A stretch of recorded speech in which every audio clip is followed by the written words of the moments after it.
Voice of south நேர்களுக்கு வணக்கம். இந்த நேர்காணலில் நாம் சந்திக்கிருப்பவர் விடுதலை சிறுத்தைகள் கட்சியின் துணை பொதுச் செயலாளரும் திருப்பூர் சட்டமன்ற உறுப்பினருமான திரு எஸ் பாலாஜி அவர்கள். வணக்கம். வணக்கம். பகுஜன் சமாஜ் கட்சியினுடைய மாநில தலைவர் திரு ஆம்ஸ்ட்ராங் அவர்கள் நேற்றிரவு படுகொலை செய்யப்பட்டிருக்காரு. இந்த சம்பவம் தமிழகத்தையே உலுக்கி இருக்குன்னு தான் சொல்லணும். குறிப்பா முதலமைச்சர் மு க ஸ்டாலினிலிருந்து ராகுல் காந்தி வரை அனைவருமே தங்களுடைய கண்டனங்களையும் இதன் மீது சட்ட ஒழுங்கு நடவடிக்கை எடுக்கணும் அப்படின்றதையும் வலியுறுத்தி இருக்காங்க. இதை நம்ம எப்படி எடுத்துக்கிறது? குறிப்பாக தமிழ்நாட்டுல தலித் தலைவர்கள் தொடர்ந்து படுகொலை செய்யப்பட்டுட்டே இருக்காங்க அப்படின்றது ஒரு குற்றச்சாட்டை முன்வைக்கப்படுது. நீங்க எப்படி இதை பார்க்கிறீங்க? முதலில் அரசியலில் பொறுப்புக்கு அல்லது ஒரு நிலைக்கு மக்களுக்கான சேவைகளை மிக அதிக அளவில் செய்பவர்கள் இருக்கிறார்கள். ஆனால் மறைந்த அன்புக்குரிய சகோதரர் ஆம்ஸ்ட்ராங் அவர்களை பொறுத்தவரை தன்னுடைய வாழ்நாளில் ஆரம்ப நாள் முதல் தொட்டு மக்களுக்கான சேவைகளை முன்னெடுப்பது என்கின்ற அடிப்படையில், இன்னும் குறிப்பாக அரசியல் கட்சியினுடைய தலைவர் என்கின்ற நிலைக்கு உயர்வதற்கு முன்பாகவே மக்களிடம் அவருடைய அன்பை பெற்ற மிக சிறந்த ஒரு ஆளுமையாக திகழ்ந்து வந்தார். எல்லோரிடமும் நட்பு பாராட்டக்கூடியவர், அரசியல் நாகரிகம் அறிந்த ஒரு நற்பண்பாளராக இருந்தார் என்பது குறிப்பிடத்தக்கது. அந்த வகையில தமிழ்நாடு அரசியல் தளத்திலே ஏற்பட்டிருக்கக்கூடிய ஒரு மிகப்பெரிய பேரிழப்பாக அதை பார்க்கிறேன். இந்த நேரத்தில் அவரை இழந்து பிரிந்து வாடுகின்ற அவருடைய குடும்பத்தார், அவருடைய கட்சி தோழர்களுக்கும், அனைத்து அம்பேத்கரிய இயக்க தோழமைகளுக்கும் என்னுடைய ஆழ்ந்த இரங்கலை தெரிவித்துக் கொள்கிறேன். நீங்கள் குறிப்பிட்டது போல இன்றைக்கு கொலைகள் நடப்பது, அதுவும் அரசியல் ரீதியான அல்லது சமூக தளத்திலே செயலாற்றக்கூடியவர்கள் கொல்லப்படுவது என்று பார்க்கின்ற பொழுது, மிக குறிப்பாக தலித்துகளாக இருப்பவர்கள் ரொம்ப ஈஸியா டார்கெட் பண்ணி அல்லது அவர்களை எலிமினேட் பண்றதை ஒரு தொடர் நடவடிக்கைகளாக நடந்து கொண்டிருக்கிறது என்பதில் மறுக்க முடியாத ஒரு உண்மை. அது எல்லா காலகட்டத்திலும் அது நடைபெற்று வருகிறது. அது அப்படியே விட்டுற முடியாது. அதுக்கு பல்வேறு காரணிகள் இருக்கிறது. சமூகத்தில் இருக்கக்கூடிய அந்த ஒரு சோசியல் ஸ்டிக்மா. நீங்க வேற ஒரு நீங்க இந்த காவல்துறையினர் பாதுகாப்பு கொடுக்கறது கூட பாத்தீங்கன்னா, தலித் அமைப்புகள் அல்லது தலித் இயக்கங்கள் நடத்துகின்ற போராட்டங்கள்ல அவங்க பாதுகாப்பு கொடுக்கறதே எப்படி கொடுப்பாங்கன்னா, ஒரு தோற்றத்தை ஏற்படுத்துவாங்க. ஏதோ தலித் அமைப்புகள் ஒரு போராட்டத்தை முன்னெடுத்தாங்கன்னா அதன் மூலம் வன்முறை நடந்துரும் அப்படின்ற மாதிரி ஒரு சித்தரிப்பெல்லாம் காவல்துறை தொடர்ச்சியா பண்ணிட்டு இருக்காங்க. இது மிக மிக கண்டிக்கத்தக்கது. அவங்கள பாத்தீங்கன்னா, நீங்க இயல்பாவே அந்த பகுதியில் இருக்க கடைகளை போய் அடைங்கன்னுவாங்க. மற்ற எந்த கட்சியோ இல்ல அமைப்போ ஒரு ஊர்வலமோ ஏதோ ஒண்ணு போனா அந்த மாதிரியான நடவடிக்கை எல்லாம் ஈடுபட மாட்டாங்க. இது ஒரு உளவியல் ரீதியான ஒரு சிக்கலாக இருக்கு. அது சமூக உளவியல். பொதுவா தலித்துகள், ஒடுக்கப்பட்ட மக்கள் மீதான பார்க்கக்கூடிய சமூக உளவியல் அடிப்படையில எழுந்து வருவது. அதே மாதிரி இந்த மாதிரி தலித் சமூகத்தினை சார்ந்த அடையாளத்தை கொண்டிருக்கக்கூடிய தலைவர்கள் அவங்களுக்கு அச்சுறுத்தல்லாம் இருந்ததுன்னா பாதுகாப்பு அவ்வளவு சீக்கிரம் கொடுத்துட மாட்டாங்க. இப்போ கூட தமிழ்நாட்டுல ஆளே இல்லாத கட்சி நடத்துறவங்களுக்கு எல்லாம் மிகப்பெரிய அளவுல பாதுகாப்பெல்லாம் கொடுக்கக்கூடிய நிலைமையெல்லாம் பார்த்து கொண்டிருக்கோம்.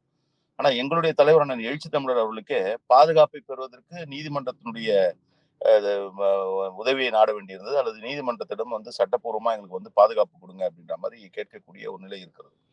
இன்னும் கூட குறிப்பா இன்னைக்கு ஏன் தலித் லீடர்ஸ் அப்படின்னும் போது அவங்க முன்வைக்கக்கூடிய ஐடியாலஜிக்கல் விஷயங்கள். நீங்க சமூக கட்டமைப்பை மிகப்பெரிய கட்டமைப்பை சாதிய கட்டமைப்பை அடித்து நொறுக்கிய ஒரு அம்பேத்கர் என்று சொன்னால் அதை நிலைநிறுத்தக்கூடிய வகையில இவங்க முன்னெடுக்கிறாங்க. அப்ப இதற்கான அச்சுறுத்தல் மிக அதிகமாக இருக்கிறது. அதுவும் இல்லாம இவங்க எதிர்க்கக்கூடியவர்கள் எல்லா வகையிலும் பலம் பெற்றவர்களாக இருக்கிறார்கள். பொருளாதார ரீதியாகவும் சரி, சமூக ரீதியாகவும் சரி, அரசியல் அதிகார பின்னணியோடு இருக்கக்கூடியவர்கள். அப்ப என்ன ஆகுதுன்னா இது ரொம்ப நிறைய நடக்குது என்பதைத்தான் பார்க்க வேண்டியிருக்கிறது. இல்ல, தலித் தலைவர்கள் எலிமினேட் செய்யப்படுறாங்க அப்படின்னு நீங்க சொன்னீங்க. இதுல இப்போ சரண்டர் ஆயிருக்கக்கூடிய இல்ல கைது பண்ணிருக்கக்கூடிய 8 நபர்கள் அதுல ஒருத்தர் சொல்றாரு, ஆற்காடு சுரேஷ் அப்படின்ற ஒரு நபரை அவருடைய பிறந்தநாள் அன்று அவரும் கொல்லப்பட்டிருக்காரு. அதற்கு பின்புலத்துல ஆம்ஸ்ட்ராங் அவர்கள் இருந்தாரு அப்படின்ற வாக்குமூலத்தை அவர் கொடுத்திருக்காரு. இது நம்ம எப்படி எடுத்துக்கிறது? ஒரு புறம் இப்படியான ஒரு நரேஷன் சொல்லப்படுது, வாக்குமூலம் கொடுக்குறாங்க. இன்னொரு புறம் இது அரசியல் கொலையாக இருக்கும் அப்படின்னு சந்தேகிக்கப்படுது, சிபிஐ விசாரணை வேண்டும்னு சொல்றாங்க. நம்ம இப்ப இந்த விஷயத்தை எப்படி அணுகணும்னு நினைக்கிறீங்க? இப்ப நீங்க கடைசியா இருக்கிற என் பாயிண்ட்ல இருக்கிற ஒரு விஷயங்களை தான் நம்ம பார்க்கிறோம். இப்போ உதாரணத்துக்கு வந்து இப்ப நான் இருக்கேன். நான் வந்து யாரோ ஒருத்தர வந்து ஒரு வகையில வந்து என்னுடைய செயல்பாடு வந்து நியாயமான செயல்பாடா கூட நீங்க வந்து ஒருத்தர வந்து அக்ரீவ்ட் ஆக்குது. இல்ல வந்து அவர் வந்து என்ன வந்து எதிரியா பார்க்கிறார்ன்னு வச்சுக்கங்க. அவர பயன்படுத்துறவங்க யாருன்றது ஒரு மிக முக்கியமான கேள்வியா இருக்கிறது. அப்ப இது வந்து ஓகே. என்னன்னா, இவர் இவர் வந்து ஒரு செயலை செய்திருக்கிறார். அது வந்து நல்ல செயலாக இருக்கிறது. அந்த நல்ல நற்செயலுக்கு வந்து இயல்பாவே வந்து தீய செயல் புரியவர்கள் வந்து எதிரியாகுறாங்க. அப்ப அவங்கள யார் கையில எடுக்குறாங்க? அப்படின்றது தான் இதுல வந்து நம்ம பார்க்கணும். நீங்க வந்து கரெக்ட்டா எண்ட் பாயிண்ட்ல இன்னைக்கு நடந்திருக்கக்கூடிய இந்த படுகொலையில வந்து ஈடுபட்ட குற்றவாளிகள் என்கின்ற நிலையில நிறுத்தி நம்ம பார்த்தோம்னா, நம்ம லார்ஜர் பிக்சர வந்து மிஸ் பண்றோம்னு அர்த்தம். இதுதான் அவங்களோட வலிமையாவும் நீங்க பார்க்கணும். இப்ப நீங்க சாதாரணமா சராசரியா ஒருத்தர் வந்து இப்ப நான் ஒருத்தரோட முரண்படுறேன்னா, என்னுடைய எதிர்ப்ப வந்து நான் நேரடியா காட்டுவேன். ஆனா எனக்கான வாய்ப்புகள், எனக்கான வசதிகள், எனக்கான அதிகாரம் இருக்குதுன்னும்போது, அது வந்து ஒரு நுட்பமா வந்து கையாளக்கூடிய வகையில, அவங்களுக்கு யாரு எதிரியோ அவங்கள வந்து நான் கையில எடுக்கக்கூடிய நிலையில வந்து நான் செய்யக்கூடிய ஒரு மனநிலையில இருப்பேன். இத தான் நம்ம பார்க்கணும். இப்ப எல்லாமே என்ன பண்ணுவாங்கன்னா, இப்ப அகைன் என்ன பண்ணுவாங்கன்னா, இத வந்து வேற மாரியான ஒரு டைமென்ஷன் கொண்டு போவாங்க. கொண்டு போயிட்டு இது வந்து அவருடைய படுகொலைக்கு வந்து இந்த எண்ட் பாயிண்ட் காரணமா காட்டுவாங்க. நம்ம அப்படி பார்த்தோம்னா, நம்ம வந்து லார்ஜர் பிக்சர மிஸ் பண்றோம். இதுதான் எல்லா கொலைகள்லயுமே நடக்குது. எல்லா கொலைகள்லயுமே வந்து கடைசியா இருக்கக்கூடிய அந்த ஃபைனல் மோட்டிவ் இதுதான் அப்படின்ற மாரி முடிச்சிடுறாங்களே தவிர, அந்த ஃபைனல் அந்த அந்த மோட்டிவ் உள்ளால யார் இயக்குனாங்க? யார் வந்து அதுக்கான காரணமா இருந்தாங்கன்றத வந்து மிஸ் பண்றோம்ன்றத தான் பார்க்கிறோம். இதுலயும் அந்த மாரியான ஒரு நிலை ஏற்படக்கூடாதுன்றத வந்து நம்ம கவனமா இருக்க வேண்டிய தேவை இருக்கிறது. அப்ப இது அரசியல் உள்நோக்கமாக தான் பார்க்க வேண்டியதா இருக்கா? டெஃபினட்டா. அதுல வந்து கண்டிப்பா அப்படிப்பட்ட ஒரு கோணத்துல வந்து நம்ம வந்து பார்த்தே தீர வேண்டிய ஒரு கட்டாயத்தில் தான் இருக்கிறோம் என்பதாகத்தான் பார்க்கிறேன். அப்ப யார் அத எலிமினேட் பண்ணணும்னு நினைக்கிறாங்கன்றத சொல்லி சொல்லி ஆகணும்ல? இப்ப நீங்க இப்ப பாத்தீங்கன்னா, இப்ப எங்க தலைவர் வந்து யாருக்கும் வந்து ஒண்ணும் பெரிய பர்சனலா எந்த தீங்கும் பண்ணல. ஆனா, அவருக்கே வந்து அச்சுறுத்தல் இருக்கு. என்ன அச்சுறுத்தல்னா, ஏன்னா இப்ப ஒண்ணும் இல்லங்க. இப்ப கல்புர்கிலாம் என்ன பண்ணாங்க? தபோல்கர்லாம் என்ன பண்ணாங்க? அவங்க ஒரு ஐடியாலஜிக்கலா ஒரு பிளாட்ஃபார்ம்ல வந்து கொண்டு போனாங்க. அவங்கள வந்து எலிமினேட் பண்ண ஆளுக்கும், அவங்களுக்கும் ஏதாவது பர்சனலா ஏதாவது இருக்கா? இல்ல கிடையாது. அப்ப அந்த இங்க வந்து என்னன்னா, ப அந்த மாரியான ஒரு ஐடியாலஜிக்கல் பிளாட்ஃபார்ம்ல இருக்கவங்க இத வந்து யூஸ் பண்றதுக்கான வாய்ப்புகள் நெறைய இருக்குன்றத நான் தான் ஆரம்பத்திலேருந்தே சொல்றேன். நீங்க அம்பேத்கர பேசுறவங்க, அம்பேத்கரியத்த பேசுறவங்க எங்க போய் டச் பண்றாங்க அப்டின்னா, இந்த ஸ்ட்ரக்சர்ல ரொம்ப வலுவூன்றி இருக்கக்கூடிய இந்த கட்டமைப்ப வந்து டிஸ்மேண்டில் பண்ணணும்னு போறாங்க.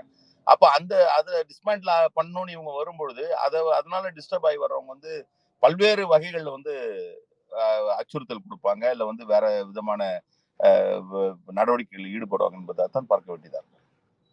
இப்போ பகுஜன் சமாஜ் கட்சியினுடைய நிர்வாகிகள், கட்சி தொண்டர்கள பொறுத்தவரைக்கும், இது அரசியல் உள்நோக்கம் கொண்ட ஒரு விஷயம் தான் அப்படின்னு அவங்க சொல்றாங்க.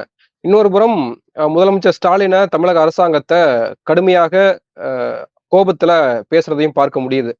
அப்போ இதுக்கு யார் பொறுப்பேற்கணும் அப்படின்ற ஒரு கேள்வி வந்துருது இல்லையா? அந்த இடத்துல. இப்ப முதலமைச்சர் ஸ்டாலின் இரங்கல் செய்தி சொன்னாலுமே கூட, அப்ப ஏன் முன்னாடியே நடவடிக்கை எடுக்காம இருந்தாங்க? ஒரு பாதுகாப்பு நடவடிக்கை குடுக்கல அப்படின்ற கேள்வி வருது இல்லையா?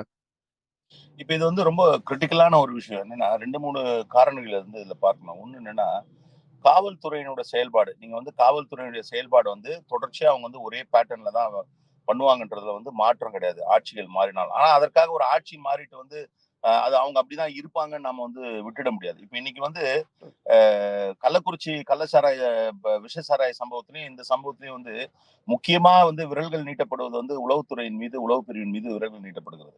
தொடர்ச்சியா உளவு பிரிவின் மீது ஒரு குற்றச்சாட்டு இருக்குது. ஏன்னா உளவு பிரிவுல இருக்கவங்கலாம் ரொம்ப நாளா அது அது அந்த பொறுப்பிலே இருக்கவங்க தான் வந்து ஃபீல்டு லெவல்ல இருக்காங்க. அவங்களோட எஃபிஷியன்சி வந்து இன்னைக்கு வந்து ஒரு பெரிய கேள்விக்குறியா இருக்கு. ஏன் எஃபிஷியன்சி கேள்விக்குறியா இருக்குன்னா, அவங்க ரொம்ப கம்ப்ளேசன்ட்டா இருக்காங்க. போதும் நமக்கு அப்படின்ற மாரி ஏதோ ஒண்ணு அவங்க அவங்க வந்து சரி இதுவே வந்து எப்படி சேகரிக்கிறாங்கன்னா, உளவு பிரிவு வந்து அவங்களுடைய இன்டெலிஜென்ஸ் அது பேரே இன்டெலிஜென்ஸ்ன்னு ஏன் வைக்கிறோம்னா, அவ்வளவு நுட்பமான ஒரு இடத்துல போய் அவங்க பார்க்க வேண்டிய இடத்துல இருக்கு. ஆனா, நடைமுறையில அப்படி இருக்காங்களான்றது மிகப்பெரிய ஒரு கேள்விக்குறியா இருக்கு. ஏன்னா நடைமுறையில வந்து இந்த உளவு பிரிவுல இருக்கவங்க என்னன்னா, அவங்க ஒரு 4, 5 பேர் வச்சிருப்பாங்க. இப்போ வந்து ஒவ்வொரு இயக்கத்திலயும், ஒவ்வொரு ஏரியாலயும் அவங்களுக்குன்னு வந்து ஒரு சில பேர வந்து தொடர்புல வச்சிருப்பாங்க. அந்த தொடர்புல இருக்க நபர் வந்து என்ன தகவல் குடுக்குறாரோ, அதுதான் அவங்களோட இதுவா இருக்கும். அவங்களோட இன்டெலிஜென்ஸ் நோட்டா இருக்கும். இது ரொம்ப ரொம்ப தவறான ஒரு விஷயம். நீங்க வந்து இது வந்து அரசியல் கட்சிகளே கூட சில நேரங்கள்ல வந்து தங்களுடைய கட்சி சார்ந்த விஷயங்கள வந்து இன்டெலிஜென்ஸ பயன்படுத்துறாங்க. நீங்க வந்து அதிமுக காலத்துல வந்து இன்னைக்கு திமுக காலத்துலயும் அது இருக்குன்னு சொல்றாங்க.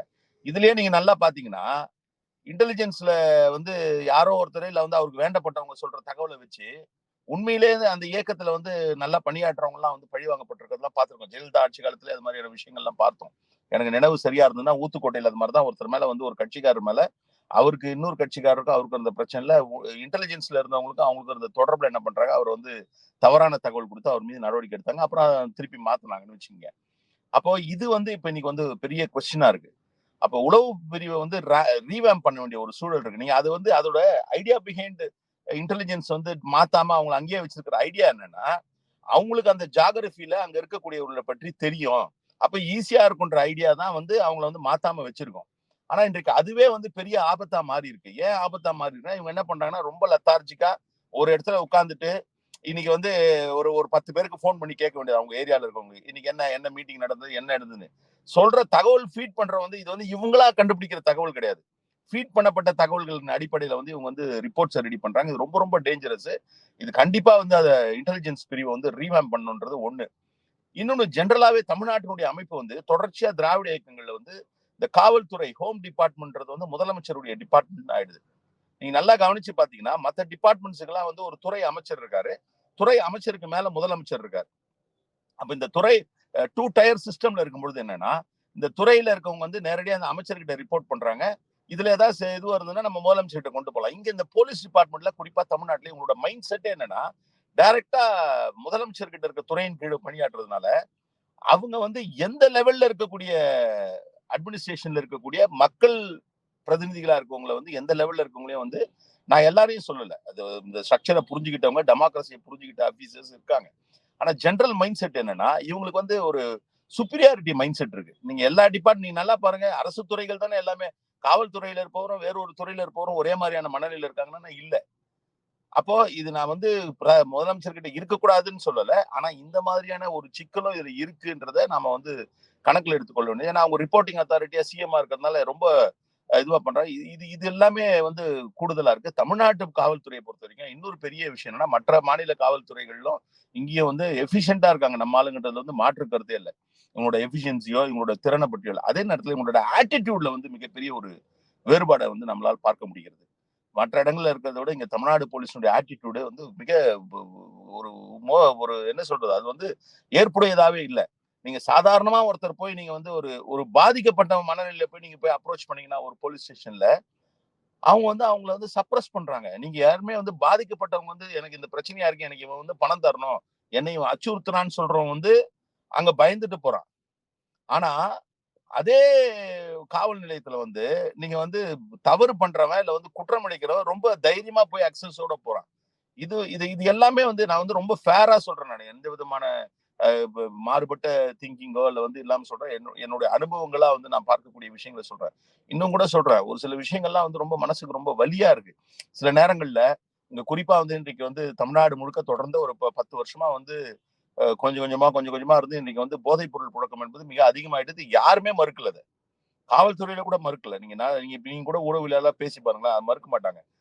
நான் சட்டமன்றத்திலேயே பேசியிருக்கேன். சின்ன சின்ன பசங்க பேசக்கூடிய பேச்சுகள்ல, சொல்லாடல்கள்ல வந்து கூல் லிப்ன்றாங்க, வீடுன்றாங்க. இந்த சொல்லாடல்லாம் எப்படி வரும்? அது தொடர்பான விஷயங்கள்லாம் தெரிஞ்சா தானே அது புழக்கம் தானே. அப்போ இது தொடர்பா நம்ம போய் நீங்க போய் கம்ப்ளைண்ட் குடுக்கணும்னு போனா காவல்துறையில, அவங்க வந்து நம்மள வந்து ஏதாவது டிப் குடுங்க. இது தொடர்பா ஏதாவது இது குடுங்கன்றாங்க. இது என்ன இது எப்படின்னு இத வந்து எப்படி நம்ம வந்து அணுகுறதுன்னே தெரியல. தொடர்ச்சியா வந்து இந்த பிரச்சனை இருந்துட்டே இருக்கு. இன்னொன்னு என்னன்னா, காவல்துறையில இருக்கவங்களுக்கு வந்து ஒரு கவுன்சிலிங்கே தேவைப்படுது. அவங்க வந்து குற்றங்கள் அப்டின்னா, நீங்க வந்து இனிஷியல் ஸ்டேஜ்ல இருக்க குற்றங்கள் அல்லது வந்து இவங்க வந்து ரொம்ப இது வந்து ரொம்ப சின்ன குற்றம் அப்டின்லாம் குற்றத்துல வந்து அவங்க வந்து வேறுபடுத்தி பார்க்கக்கூடிய மனநிலைலாம் இருக்கு. இப்ப உதாரணத்துக்கு இப்ப இதுவே வந்து பார்த்தீங்கன்னா, இப்ப நீங்க இந்த போதைப் பொருள் புழக்கமே என்னன்னா, அவங்க வந்து அங்க ஒண்ணு, இங்க ஒண்ணுமா எங்கனா ஒண்ணு இருக்கிறத வந்து போய் நடவடிக்கை எடுத்து இல்ல வந்து சீரியஸா இதுல அவங்க சொல்லக்கூடிய காரணங்கள்லாம் ரொம்ப வேடிக்கையான காரணங்கள்ன்றத விட அதிர்ச்சியான காரணங்களா இருக்கும். என்னன்னு கேட்டீங்கன்னா, அவங்க என்ன சொல்றாங்கன்னா, இப்ப நீங்க வந்து இந்த போதைப் பொருள் புழக்கத்துக்கு வந்து காரணம் வந்து மாணவர்கள் சின்ன பசங்கள வச்சுட்டு வந்து பண்றாங்க. இப்ப அவங்கள புடிச்சா வந்து அவங்கள வந்து நம்ம வந்து பனிஷ் பண்ற மாரி இருக்கும். அது வந்து வேற மாதிரியாலாம் போகுது சோசியலா அப்படின்றாங்க. இது இது எப்படி நம்ம வந்து ஒரு காரணமா ஏற்றுக்கொள்ள முடியும்? அப்போ there has to be some methodology இத ரிசால்வ் பண்றது. அந்த மாதிரியான முயற்சிகள் இல்ல. இன்னொன்னு வந்து அவங்களுக்கு வந்து அஃபென்சஸ்ன்னும்போது நீங்க வந்து ஒரு பெரிய மர்டர் இல்ல வந்து ஒரு பெரிய இது ஒரு இது நடக்குது. அது மட்டும் அஃபென்ஸ் இல்ல. ஈவன் சின்ன சின்ன கிரைம்ஸ கூட வந்து அதுக்கான ஒரு வேல்யூ வேல்யூ குடுத்து அத வந்து அணுக வேண்டிய மனநிலை காவல்துறையினருக்கு வேணும். ஒண்ணும் இல்ல. குப்பையும் கழிவையும் மருத்துவ கழிவையும் எடுத்து வந்து ஒரு இடத்துல வந்து மக்கள் வசிக்கக்கூடிய இடத்துல இருந்து கொண்டு போய் ஒரு 500 மீட்டர் தள்ளி போய் கொட்டுறான், இல்ல வந்து 2 கிலோமீட்டர் தள்ளி போய் கொட்டுறான்னா, இதை போய் நீங்க ஒரு காவல்துறையில போய் கம்ப்ளைண்ட் கொடுத்தீங்கன்னா, என்னப்பா குப்பை தானே கொட்டுறான் அவன் அப்படின்ற மனநிலை பாக்குறாங்க. ஆனா இதுல இருக்கக்கூடிய டேஞ்சர் அவங்களுக்கு ஏன் தெரியல? இந்த மாதிரியான விஷயங்கள்லாம் இருக்கு. இப்போ நீங்க உண்மையா அடுக்கடுக்கான குற்றச்சாட்டுகளை விடுதலை சிறுத்தைகள் தொடர்ந்து முன்வைக்கிறீங்க. கலாச்சார விவகாரத்திலையும் கடுமையான கண்டனங்களையும் போராட்டங்கள் நடத்துனீங்க. இப்போ நிறைய விஷயங்கள் சொல்லப்படுது. இப்ப அண்ணாமலை வந்து இப்போ தமிழ்நாடு போலீஸ் நிறைய ஐபிஎஸ் வந்து அண்ணாமலையினுடைய கண்ட்ரோல்ல இருக்காங்க அப்படின்னு சொல்லப்படுது. இப்ப எல்லாமே நீங்க வைக்கிற குற்றச்சாட்டுகளா இருக்கட்டும், அல்லது வெளியில சொல்லப்பட்ட குற்றச்சாட்டுகளா இருக்கட்டும், இது எல்லாமே முதலமைச்சர் மு க ஸ்டாலினை போய் கேள்வி கேட்க வேண்டியதா இருக்குல்ல. ஏன்னா அவர் கண்ட்ரோல்ல தான் காவல்துறை இருக்கு. அப்ப அவர் தானே அதுக்கு பொறுப்பேற்க வேண்டிய அவசியமும் இருக்கு. இல்ல கண்டிப்பா அவர் வந்து அதை வந்து கவனத்துல கொண்டு இருக்காரு. இது எல்லாத்தையும் நாங்க நேருக்கு நேர் சட்டமன்றத்திலேயே பல விஷயங்களை வந்து முன்வைக்கிறோம். பல கூட்டணி கட்சின்ற முறையில வந்து நாங்க வந்து அப்படியே வந்து எல்லாவற்றையுமே வந்து அப்படியே கண்டும் காணாம போற மனநிலையெல்லாம் நாங்க இல்ல. எல்லாவற்றையுமே வந்து வலிமையாவே சொல்றோம். அவங்க அவங்க அதற்கான இதுல நீங்க வந்து என்னன்னா, நீங்க எப்படி வந்து நீங்க வந்து சோசியல் ஸ்ட்ரக்சரை வந்து நம்ம வந்து ஓவர் நைட்ல மாத்த முடியாதோ, இப்ப ஏற்பட்டிருக்கக்கூடிய பழுத வந்து சீர் செய்யறதுக்கு ஒரு குறிப்பிட்ட காலம் அதற்குள்ள வந்து அதுக்காக வந்து நம்ம வெயிட் பண்ணவும் முடியாது. அது வந்து ரொம்ப இதுவாயிடும்.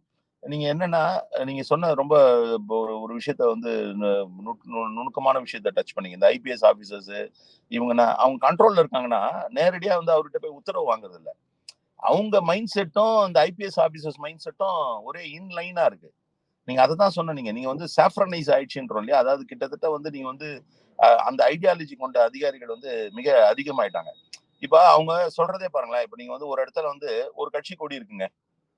அது பக்கத்துல போய் நாங்க வந்து எங்க விடுதலை சிறுத்தைகள் கட்சி கொடிக்கு வந்து நடுறோம். அவங்க என்ன பண்ணணும்? சரி அந்த கட்சி கொடிக்கு இடம் கொடுத்துருக்கோம். இல்ல வந்து அது வந்து நட்டுருக்காங்க. இவங்க நடட்டும்னு. இல்ல நீங்க அங்க நடாதீங்க அப்படின்றாங்க. ஏன் நடாதீங்கன்னா, இல்ல பிரச்சனை வரும். இதுக்கு சொல்யூஷனா என்ன சொல்றாங்கன்னா, கடைசியா நம்ம வந்து ரொம்ப போராடணும்னா என்ன பண்ணா, நீங்க கொடி நடாதீங்க. அங்க இருக்கிற கொடியை நாங்க எடுக்க சொல்லிடுறோம்ன்றாங்க. இது இது இதெல்லாம் எப்படிப்பட்ட ஒரு சிந்தனை நீங்களே சிந்திச்சு பாருங்களேன். யாரோ ஒரு கட்சி ஒரு கொடி நடுறாங்க. இப்ப நாங்க அங்க போய் நடுறோம். எங்க கட்சி உரிமைன்னு நடுறோம். ஒண்ணு அவங்க நட்டிருக்காங்க. நீங்க நடணும்னு விட்டா அது நியாயம். ஒண்ணும் தப்பு இல்ல. பிரச்சனை இல்ல.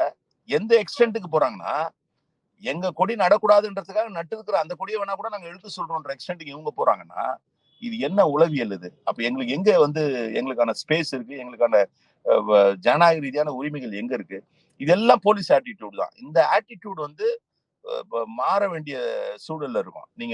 நாங்க ஊர்வலம், நாங்க கூட்டம் போட்டா கூட காவல்துறையினர் வந்து பாதுகாப்புக்கு நிப்பாங்க. நீங்க பாருங்களேன், எங்கேயாவது பாருங்களேன். எங்கேயாவது ஒரு இடத்துல தமிழ்நாட்டுல எங்க தலைவர் எழுச்சி தமிழரை நீங்க வந்து மக்கள் வந்து சூழ்ந்துதான் இருக்காங்க. சும்மா பக்கத்துல போய் நின்னு அவர் வந்து பாதுகாப்பா கூட்டு வரணும்னு எந்த அதிகாரியாவது எங்கேயாவது நீங்க பாத்துருக்கீங்களா? ஏதாவது ஒரு விஷுவல் பாத்துருக்கீங்களா தமிழ்நாட்டுல? ஆனா அங்க இருப்பாங்க. நிறைய போலீஸ் இருப்பாங்க. இப்ப நாங்க ஊர்வலம் போறோம். இப்ப இது போறோம்னா, இப்ப கூட சமீபத்துல கூட மேலவளவுக்கு போறேன் நானு. போகும்போது பாக்குறேன். காவல்துறையினர் எங்க இருக்காங்கன்னா, அந்த வண்டிகளை ஒழுங்குபடுத்துறதோ, இல்ல வந்து ஏதோ ஒரு வகையில வந்து அது நிகழ்ச்சியை வந்து நெறிப்படுத்துறதுக்கான முயற்சியிலயோ இல்ல. எங்க இருக்காங்கன்னா, அவங்க அவங்களோட அந்த அத பாத்தீங்கன்னாலே எப்படி என்ன தோணும்னா உங்களுக்கு, நாங்க ஏதோ வந்து தவறான ஆட்கள்ன்ற மாரி ஒரு சித்தரிப்பு பண்ற மாரி கடைங்க முன்னாடி போய் 4 பேர் நிப்பாங்க. இப்ப இது இது எல்லாமே வந்து ரொம்ப வலியா இருக்கு. இப்ப இந்த நேரத்துல வந்து இப்படிப்பட்ட ஒரு பெரிய இழப்பு வந்திருக்க நேரத்துல இதெல்லாம் வந்து சிந்திச்சு பார்க்கும்போது, இன்னும் எவ்வளவு காலம் இதோடலாம் போராட வேண்டி இருக்குன்றது தான் ஒரு பெரிய கவலையா இருக்கு. நன்றி. இதற்கு ஏதாவது தீர்வுகள் கிடைக்குமான்னு தொடர்ந்து பார்ப்போம். நிறைய விஷயங்களை பகிர்ந்துக்கிட்டீங்க. உங்க நேரத்துக்கு மிக்க நன்றி. நன்றி.